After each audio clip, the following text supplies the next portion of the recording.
Now, yes, it's an AI panel, and we've heard a lot about AI, and I was at a recent event where the medical director of Angelini Pharma in Italy went, AI, I've had enough already. But there's so much hype, right? It's everywhere you go, and some people talk it right up, some people aren't quite so sure. Well, today, this afternoon, we're going to get a little bit more clarity on that with two of Australia's eminent authorities in the area of AI. We're going to have a debate with the Superuser versus the Skeptic. Now, how it's going to work is the usual fashion. We'll have actually, it's a little bit different. We're going to have two meaty questions. Each person will have the opportunity to answer, respond, and respond again. And then some quick-fire, short-round questions. And as usual, you'll get to vote at the start to whether or not you think, yeah, this is it, I'm all in, or yeah, I get it, but it's not the be-all and end-all. And then we'll see if your opinions change at the end. So, could we get the first Slido poll up to get the baseline, please?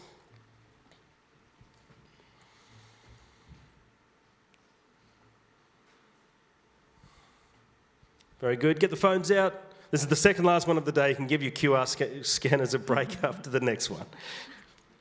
I'm actually going to ask the questions from down here. Everyone's had enough of my face today, I think.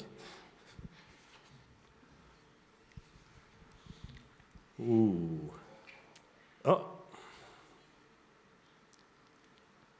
Wow.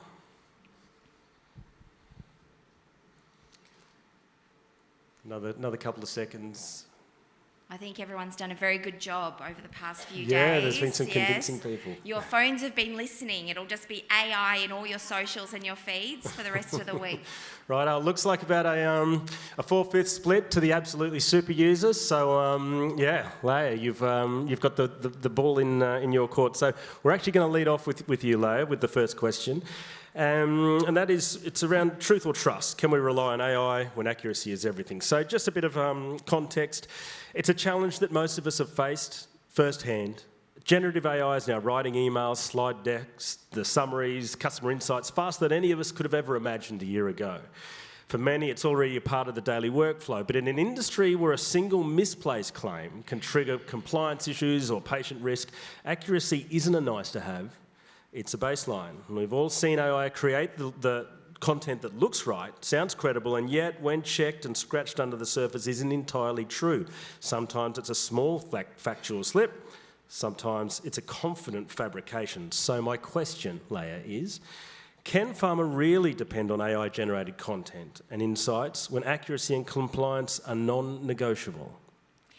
Thank you for your question, Steve, and we probably should have let you know before we got on stage, but because I'm from the dungeons and back corners of IT in the building, I thought I would just, take time to absorb all this attention and fireworks on stage and actually let Arthur go first. Oh. So Arthur's actually going to kick us off with the skeptic view.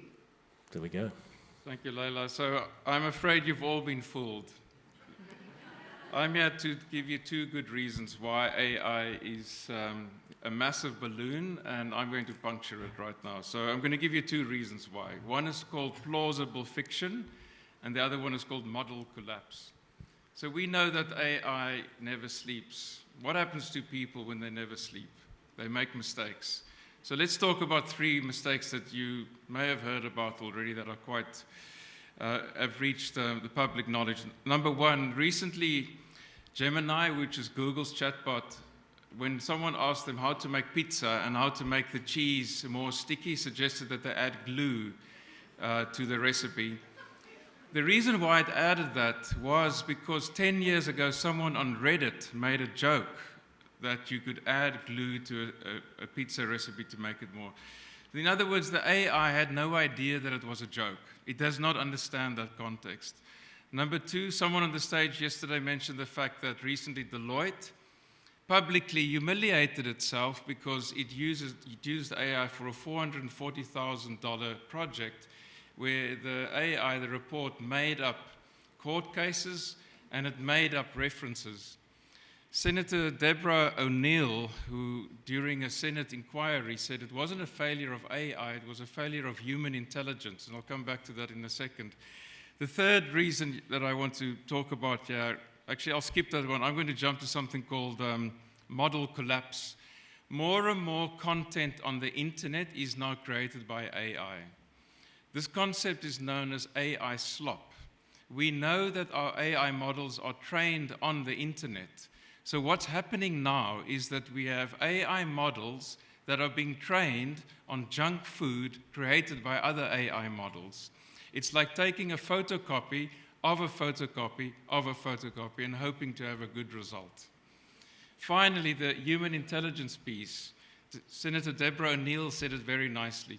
It wasn't a failure of AI, it was a failure of human intelligence. So if you combine what I just mentioned now, which is the plausible fiction, together with a future of model collapse, and you add it into people who don't really know what they do, I'm afraid, no, Steve, we cannot trust AI. It's compelling. Leiha, response? Thank you, and thank you to Arthur, because he did masterfully articulate some actual truths, so as I knew he would.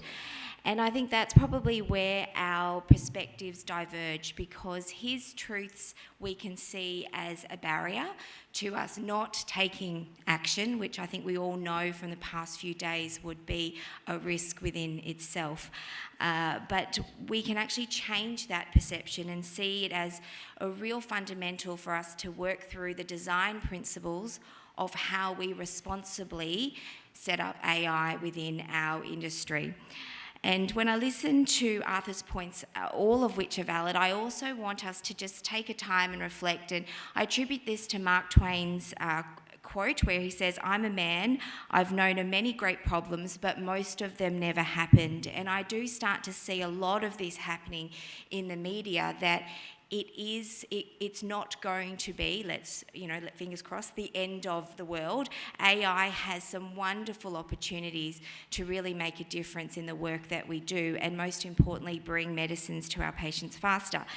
However, one thing that AI is not going to do for us, it's not going to replace our SOPs, or all of our policies and guardrails. What will happen is that we are going to spend a lot of time making sure that we implement AI into our very important principles that have really defined us as an industry over the decades.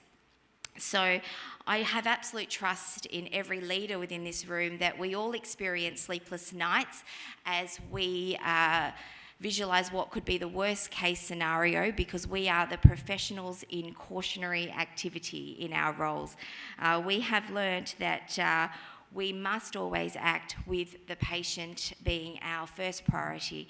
And with that comes this great sense of responsibility to do no harm. And that will never leave us. I think if I look at, I love the analogy of the soccer team, not that I really like soccer at all, but it did give me a great view that we are supported by a whole team of professionals on this AI journey that are working in compliance, legal and regulatory. And that's not by accident, because our industry is defined by this very conservative, risk-adverse, validative, almost obsessed, validation-obsessed way of working. So let's make sure that we continue that, but let's use AI to make what has often been our greatest holding us back. It's really buried our people in hours of compliance work and stopped them from being able to be innovative. I think there's a real opportunity that we're able to do both. And we're not replacing our playbook, we're simply giving the team the most powerful tool they've ever had to support their work, to run those compliance checks faster, to validate the data faster, and to transform the barriers of slow execution into our decisive and new ways of working. We're going to have to call you on your 2 minutes there, thank Leiha. you. Thank you for your response. Arthur, you do have the opportunity for a retort, or we can go Let's from move on to the next there. one. Okay, question 2. Let's move from trust to control. AI is no longer a single tool, it's an ecosystem. Most of what we do today, from generating insights to powering omni-channel campaigns, now runs on platforms we don't own. Microsoft, Google, OpenAI, NVIDIA, the list goes on. But only a handful, really, of global tech giants that control the compute, the models, and increasingly the data pipelines. At the same time, Pharma is pushing to protect its own data, IP and compliance boundaries. But that creates tension. Do we go faster by leaning on external platforms, or slower but safer by keeping things internal? So the question, this time to you, Leiha, Sorry, answer your question. Sorry, ask your question. So the question is Pharma's future innovation being driven by us, Pharma, or by the handful of tech companies building the engines that we all depend upon? It's a really good question, and actually when I was listening to you, Steve, I thought, oh, you could get a job in IT because you definitely are getting to understand some of the complexities that do sit behind AI governance and data sovereignty. And what I would say is we shouldn't use this as a fear not to move forward. And it's important that we do have that base level of understanding. So I think the first part is, who is driving our future? Yes, we do have the big tech companies, but we've also worked in an environment where we've always focused on partnership. So we're not bringing innovative medicines without partnering with other third parties, and that's something we've always done in the past and we will continue to do. And the analogy I like to use is that they are building the engines, and they are fast engines, but they need fuel and they need to know the destination. And that's where we come in, because we have the fuel, we have the decades of clinical trials, genomic data, we have all of our proprietary knowledge that we are going to be fueling these engines with. And we know the destination. We know that innovation isn't the AI, it's having the vision to train the AI to find novel targets for Alzheimer's. It's about how do we identify those predictive biomarkers, and that really is using it to cut that submission regulatory time. So that's, for me, the key area of focus. Very good. Arthur, the floor's yours. Thank you, Steve. Thank you, Leiha. So the question is, are we in control of AI?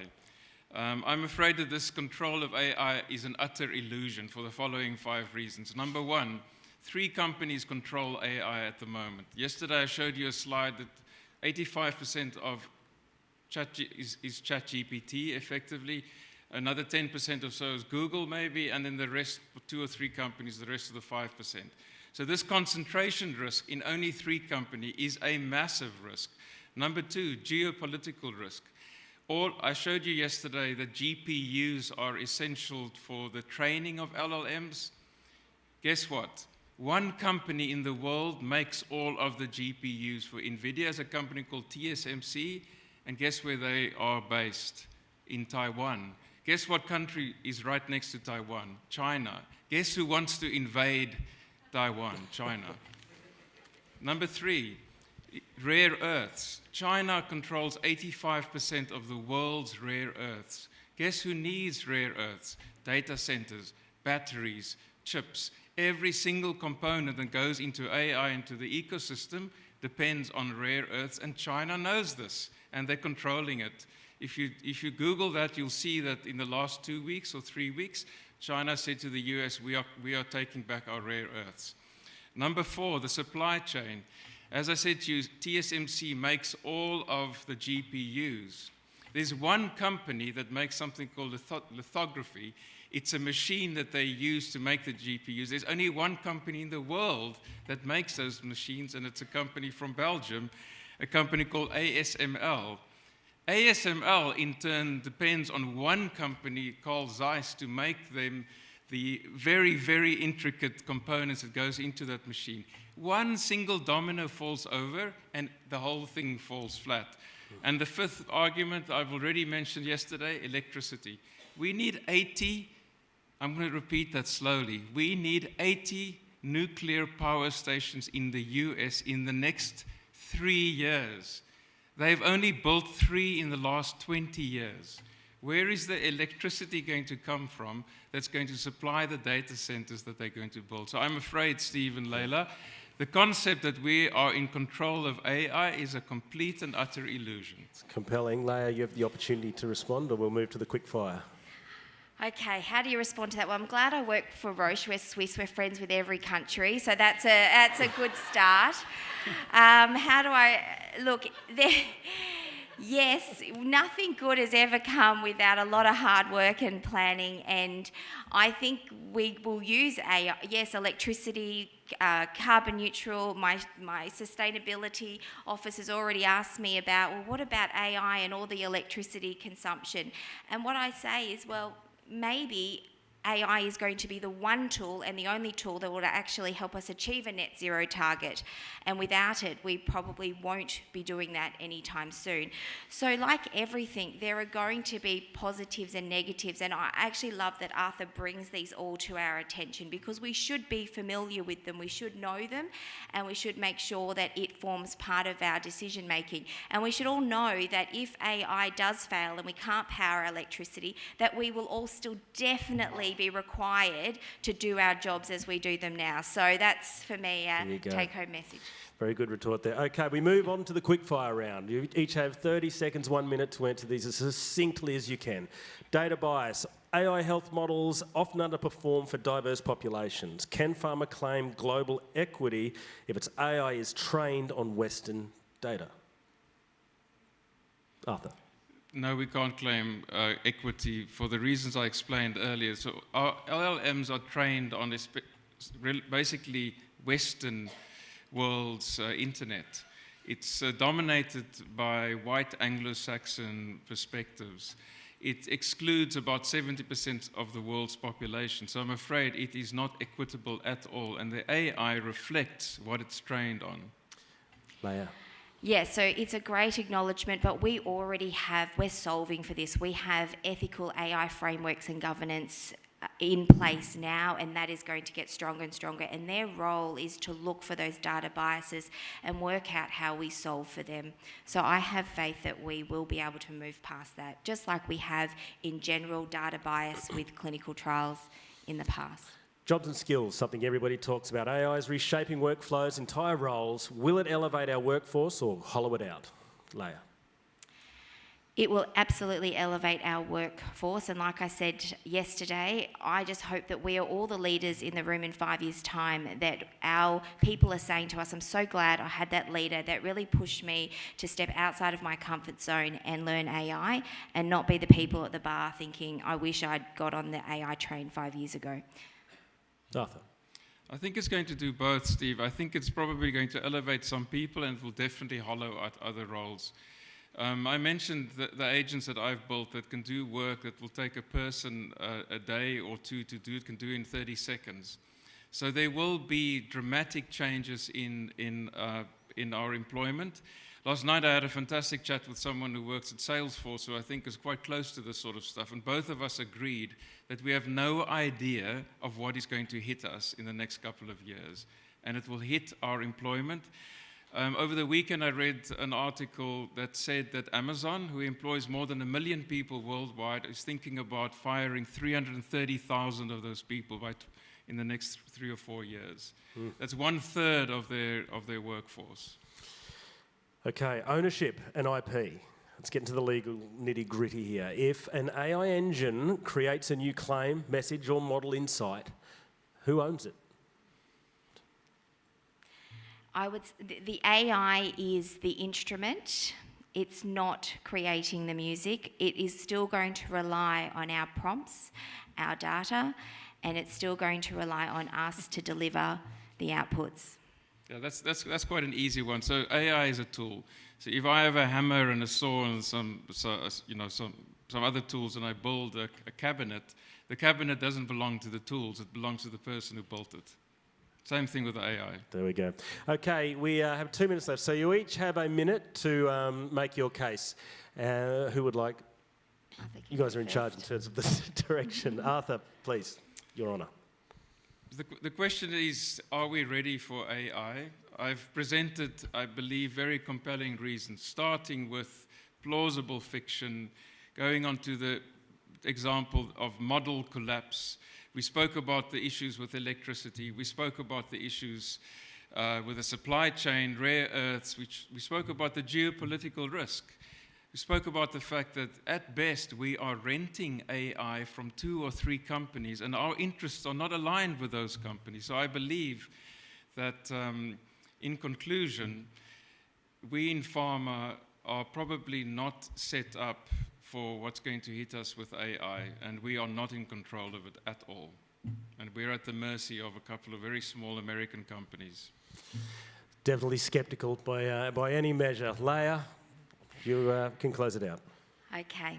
So my ask for you all as you leave this room is just to be wary of the fear that we can create. And I think our role as leaders is to make sure that we understand, yes, there's going to be risk, there will be guardrails and we will lead those.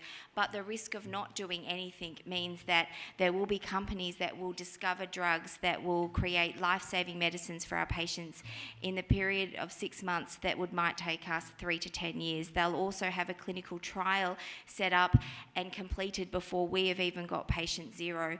So if we think about what our goal is, it's ultimately to deliver medicines to patients faster, and that is why we need to take calculated risks to deliver that.